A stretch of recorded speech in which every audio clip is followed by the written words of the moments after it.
When we left the first film festival, we left with a burning desire to be different. We saw a lot of great films. We saw horror, saw some comedy, some drama, and even comedy horror.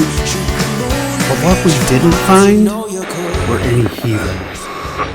Every good story needs a hero.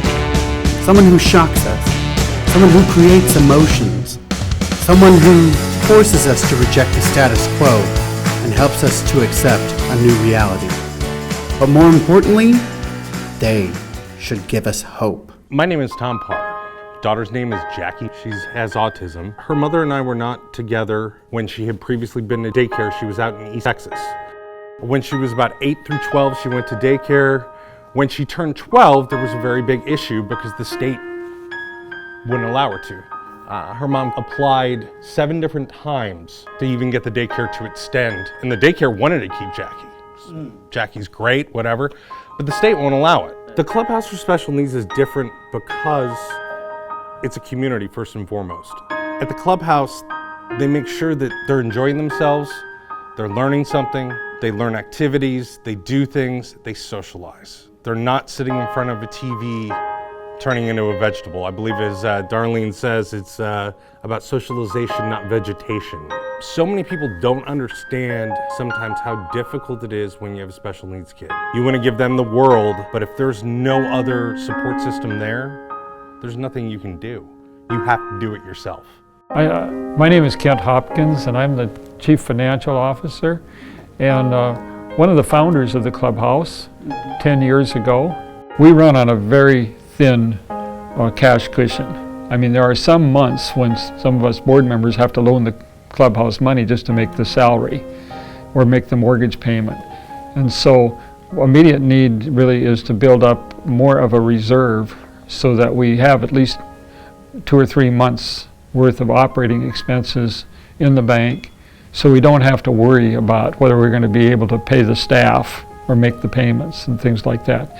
Just, so we can plan with more assurance as we go ahead that we've got the money to do what we need to do, to provide the services and to take on new things. Beyond this building, we would like to be able to build a gymnasium where a full-size, where the kids can play basketball. So they love to play basketball. We've got a room here we call our gym, but it's not a gymnasium. We've got a basket that's about 8 feet off the floor, not even that, that they can shoot baskets at. So it's something. But I think beyond this, we would like to be able to help start new clubhouses. There's over 1,000 special needs young people within a 10-mile radius of here. Yeah.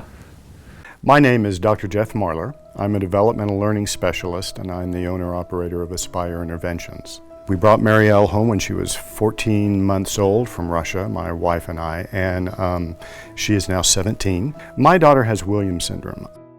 We certainly need to be aware that a lot of our children have challenges that they have to deal with.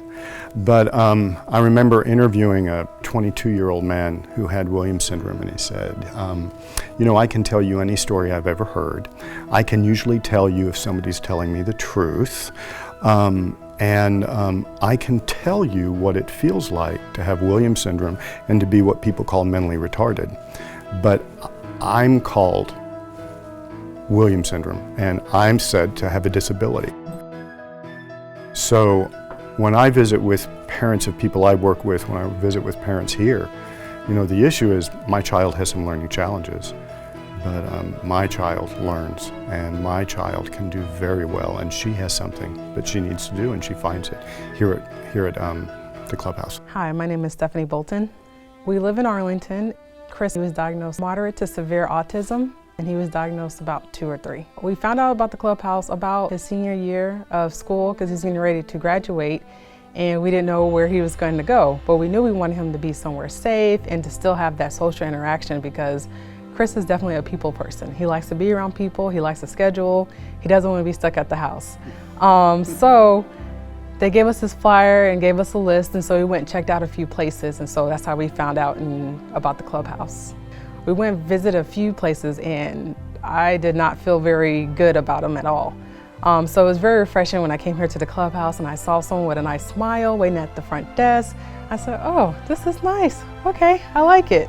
And then just the love. You can tell all the kids that attend here are very nice, and they welcomed Chris, and he just came in and enjoyed everybody, which he felt at home, which was good for us. I'm like, please don't talk about the other places, because I'm telling you, just one place I went to, it was horrible.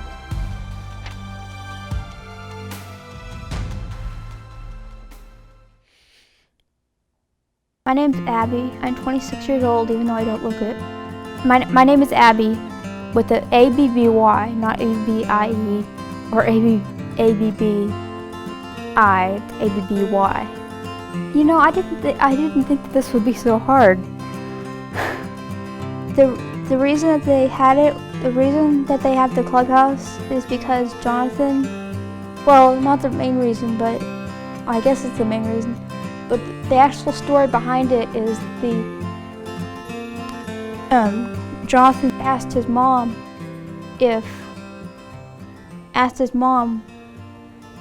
if he could have friends to come play with him, I guess. My name is Darlene Hollingsworth, and I am the founder and the president for the Clubhouse for Special Needs. After doing some research, I discovered there was nothing in all of Northeast Texas for special needs kids for after school. All children, whether they're typical or have special needs, at age 13, they're not eligible for daycare.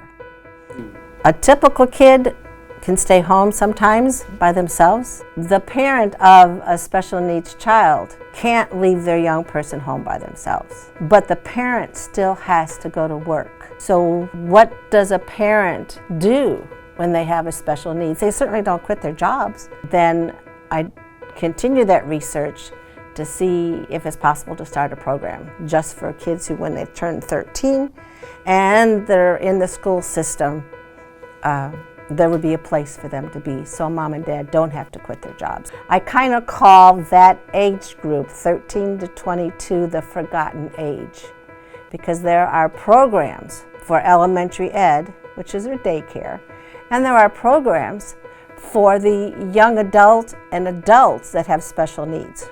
But there was nothing for after school, 13 to 22. And as somebody had said to me, the Clubhouse for Special Needs fills the gap.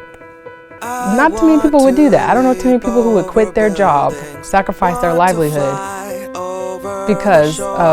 for other people. So that in itself, I think, makes Darlene a hero. Well, there's many definitions of heroes, and she would certainly fit that category to a degree, because this took a massive effort on her part. Someone had to take the idea and make it happen. Darlene is a hero because she's a regular mom who took on this huge job. She took on this opportunity to provide for special needs families where there was absolutely nothing out there.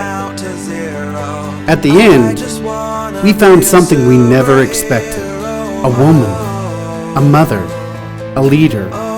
No, a real-life superhero. Someone who had already done the unthinkable. It's been said that life is a stage, and we all must play a part. Who would we be in this story? The hero? The villain? The innocent bystander? The real question is, who will you be? I'm Craig Ludwig, retired Dallas Stars Stanley Cup champion, and of course I would be a hero. The reluctant hero? Be the hero. Who wouldn't want to be a hero then? I'm superhero. I would definitely be the hero. I'd definitely be picked as the hero. I would be Flash. Be Misty. Yeah, I would definitely be the hero.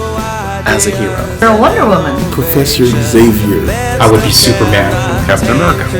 Harley Quinn. Hero. Be the hero. Planner and strategist. A superhero with a lot of sidekicks. Might as well hold a 2 cards like shows 2 hours later.